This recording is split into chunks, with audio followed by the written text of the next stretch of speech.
You've decided to go on a hunger strike. You vow not to eat a single thing for days or even weeks if you can last that long. The worst part is that as each day goes by, things will get worse and worse. By the time you reach the end, you'll be a husk of the person you once were. The day you stop eating.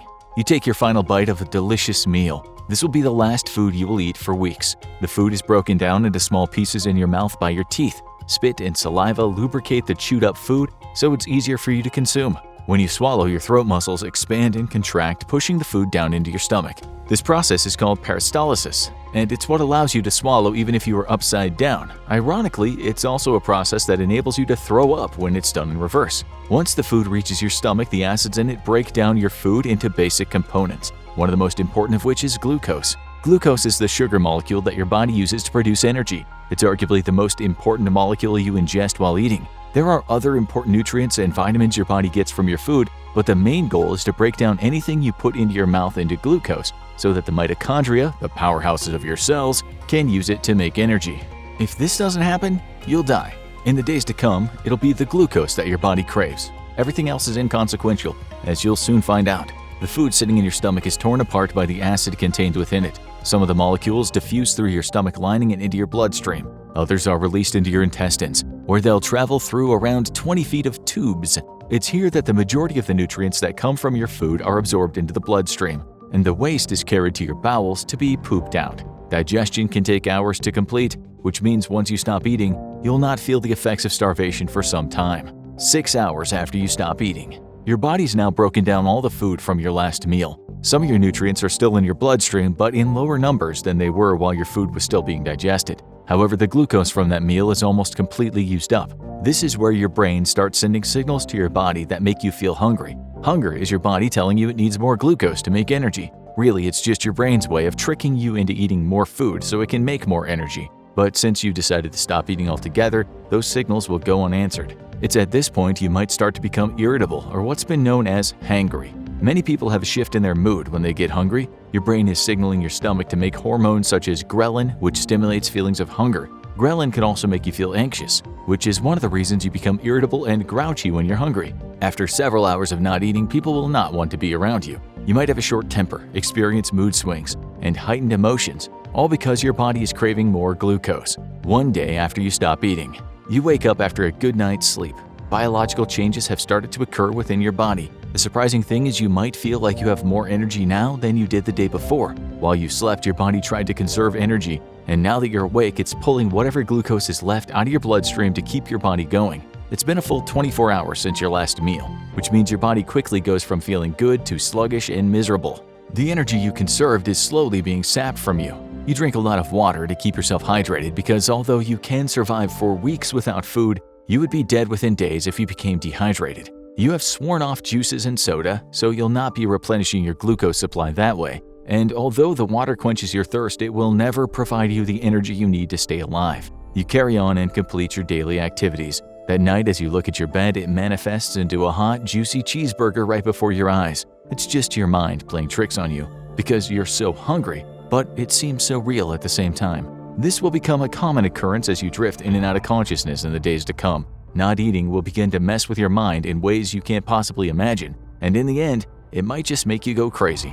Your hunger strike continues and you go to bed with a grumbling stomach and a brain that's screaming at you to eat something. In the coming days, your body will take drastic measures to keep you alive. 2 days after you stop eating, the glucose in your body is now completely gone. You enter ketosis, which is when the liver produces ketone bodies that can be broken down and used for energy. Although glucose is the most desirable molecule for energy production, it's not the only one. The brain will use ketone bodies as a replacement in dire situations. There is a lag time between the depletion of glucose in the blood and the breaking down of your body's energy-storing molecules, such as carbohydrates and fats. During this transition time, the ketone bodies are a vital resource your brain uses to maintain its basic functions. When the liver is producing ketone bodies, it's signaling the beginning of what will become a very destructive process for other parts of your body. As your internal systems try to keep vital organs functioning, they'll break down anything and everything to keep you alive.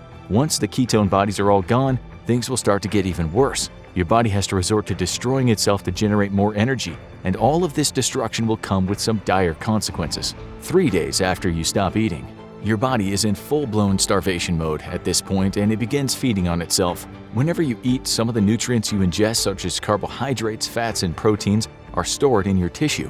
This is the reason why your weight increases if you eat too much food on a regular basis. However, now that you're starving, your body takes those energy stores and starts to break them down. Carbohydrates and fats are the first macronutrients to be used. The most common location where fats and carbohydrates are stored is in the abdominal region. However, they can be found throughout the body. As they're broken down, you lose weight and your BMI decreases. Carbohydrates are made up of complex sugars. Enzymes in your body break them down into components that are easier to use. Many carbohydrates contain glucose molecules, which are stripped and quickly used up by your starving body. The fatty acids that are broken down contain acetyl-CoA.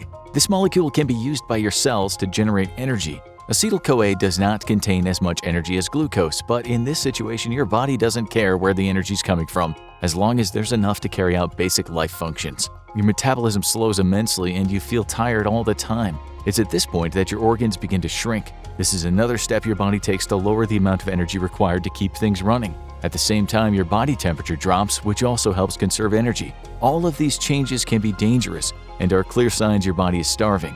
In any other circumstance, you would eat a huge meal to replenish the nutrients and stored energy that's being lost. But since this is not an option, you power through the pain and exhaustion. You find it hard to move around even for short periods of time, and keeping your eyes open is a chore. The most dangerous effect of starvation is that your brain is not receiving the glucose it needs to run smoothly. If the brain shuts down, it is game over. You die. The brain cannot use fatty acids and other energy stores as efficiently as glucose, so it monopolizes any remaining glucose in your system. On average, your brain uses around 120 grams of glucose every day. This is a significant amount of your daily sugar intake, which is why if you don't eat enough, your brain will signal that you are still hungry. Now that you're not consuming any new sugars, all the energy your brain requires must come from the body itself. Things go haywire as your body's broken down to keep you alive. Your blood pressure drops, your heart rate slows. These are countermeasures to try to reduce energy needs. From here on out, every day that passes without food entering your body will cause even more serious damage to occur.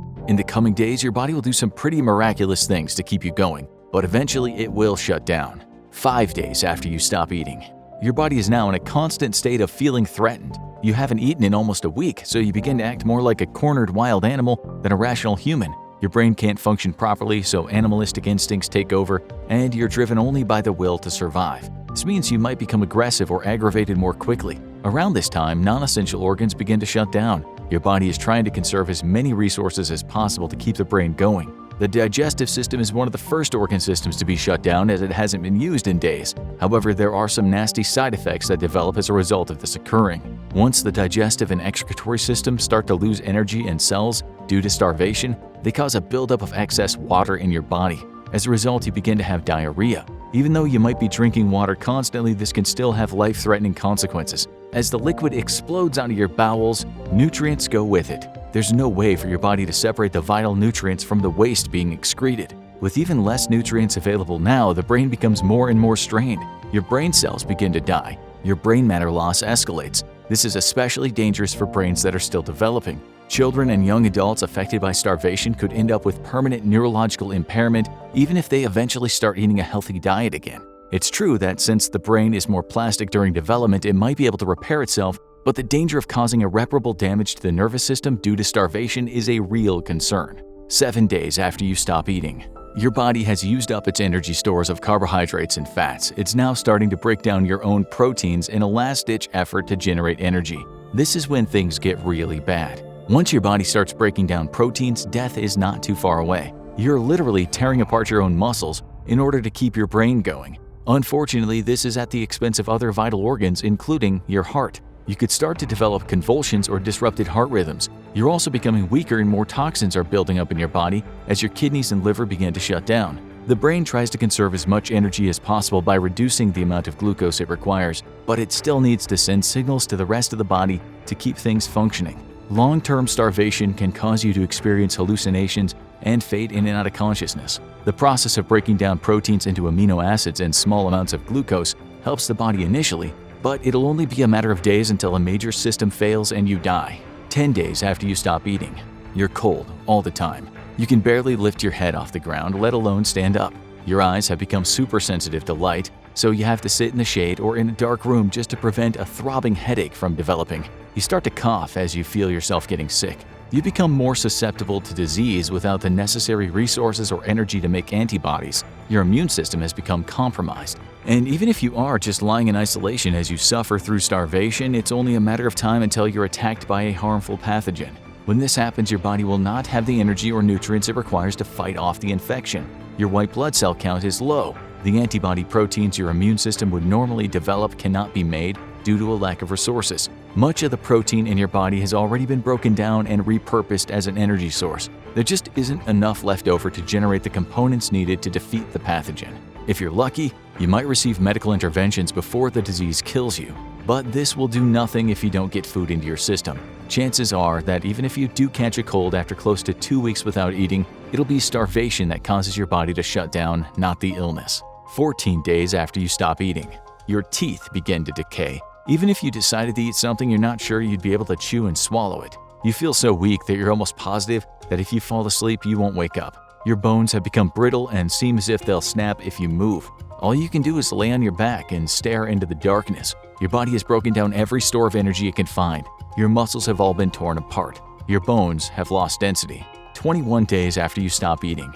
When you shift your head, you find hair all over your pillow. Your bones are pressed up against your skin as there's practically no more muscle or fat left in your entire body. You're nothing more than a skeleton with skin wrapped around it. Breathing becomes a chore. Your heart begins to shut down. Your brain can no longer generate energy it needs to send signals through your body, and you take your final breath before your nervous system becomes completely inactive and you die. However, you're lucky. Someone's about to rescue you from dying of starvation. Unfortunately, this is easier said than done. Your body is just a shell of what it once was. If you're not reintroduced to food properly, you'll still end up dying. First, doctors must give you a thorough medical exam to figure out the best course of action to save your life. Day 1 of the recovery process. It's likely you'll be given antibiotics to try to fight off any infections or harmful bacteria that have found their way into your body. Since your immune system has been all but destroyed, pathogens are running rampant through your system. You're hooked up to an IV to make sure you get the fluids you need to stay hydrated. In the solution are electrolytes, nutrients, and most importantly, glucose, the life-saving substance that flows into your body, and your brain starts using it to reactivate long, inert muscles and organs.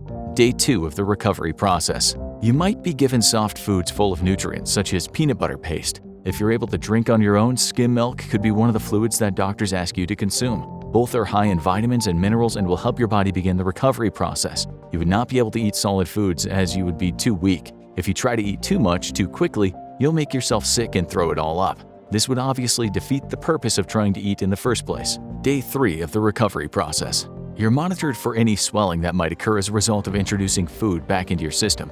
The doctors also check your heart, as people who are brought back from starvation often develop cardiovascular problems as the heart muscles have become so weak they struggle to move blood around the body. Even if you're pumped full of glucose and nutrients, it won't matter if they can't get to your brain. Your diet will eventually return to normal. But during the recovery process, you'll be eating boiled vegetables along with other supplements. Your protein intake will remain relatively low until your body becomes stronger. And even though you would think that you should be dumping sugar into your system to generate energy, it's not the case. Your cells would not be able to use up all the sugar, which could lead to insulin resistance that could develop into type 2 diabetes. Recovery from starvation is possible with the help of medical professionals, but it's highly likely your body will sustain long-term damage from the ordeal. Your heart might not fully recover, and you may need to be put on blood pressure medication. Your cognitive functions could be impaired for the foreseeable future, and there might be irreparable damage to organs within your body. The amount of time you'd survive without eating varies depending on your body type, weight, age, how active you are, and your hydration levels. Some people only survive a week without eating, while others can survive 21 days. This tends to be the normal time range people can last without food, but there are some who can survive much longer. How much longer, you might ask? We're talking months without anything to eat. Mahatma Gandhi survived for 21 days while only sipping water during one of his nonviolent protests for India's independence. There have also been accounts of people on hunger strikes that have lasted up to 40 days. This might seem incredible, but it's actually been done a number of times. Several studies have recorded people on hunger strikes exceeding a month without food. That being said, the longest someone has ever gone without solid food is so astonishing it'll blow your mind. According to the Guinness Book of World Records, Angus Barbary lasted for over a year without any solid food. In June of 1965, Angus stopped eating any food and only drank tea, coffee, water, and soda while at a Merrifield hospital in Dundee, Scotland. He was also given supplemental vitamins to keep his body going. In July 1966, 382 days after starting his no-food diet, Angus had his first real food in over a year. He went from weighing 472 pounds to 178 pounds. This was a special circumstance, as doctors were present to monitor him and he was given supplemental vitamins. But 382 days is an extremely long time to go without any solid food. In cases where people go on hunger strikes for long periods of time, they're likely drinking water and have access to other supplements. Also, life expectancy due to starvation is drastically different when it's by choice rather than in a survival situation. If you found yourself trapped on a deserted island with no food and only water, it's highly improbable that you'd make it past 2 weeks before dying. This is because you would be already in survival mode, which would dump adrenaline into your system and cause you to start using your glucose much quicker than if you actively chose to stop eating. There's also some evidence to suggest that females are able to last longer without food than males. This has not been definitively proven because an experiment to gather these results would be highly unethical. But women tend to have a higher percentage of stored body fat than men. This means their body has more resources to pull from before needing to tear apart proteins to generate energy. The longer a body can go before it runs out of carbohydrates and fats, the longer the person will survive. That being said, if you do ever find yourself in a situation where you're in danger of starving, there are a few things you can do to extend your life expectancy. In the best of circumstances, you'll need to drink a lot of water and make sure you don't become dehydrated. Dehydration will kill you much quicker than starvation ever could. To conserve energy, you should move as little as possible and try to remain calm. The faster your heart is beating, the more energy you're using. The quicker you deplete your glucose levels, the sooner your body will start consuming itself to generate energy it needs to keep you alive. Your body is using the least amount of energy while you're sleeping, so resting is your best course of action to extend the amount of time you can go without food. The bottom line is that if you have a choice between eating or going on a hunger strike, it's best to just keep eating. Starvation can have long-term effects that you might never recover from. Now watch what happens to your body if you never move, or check out what does it actually feel like to be shot.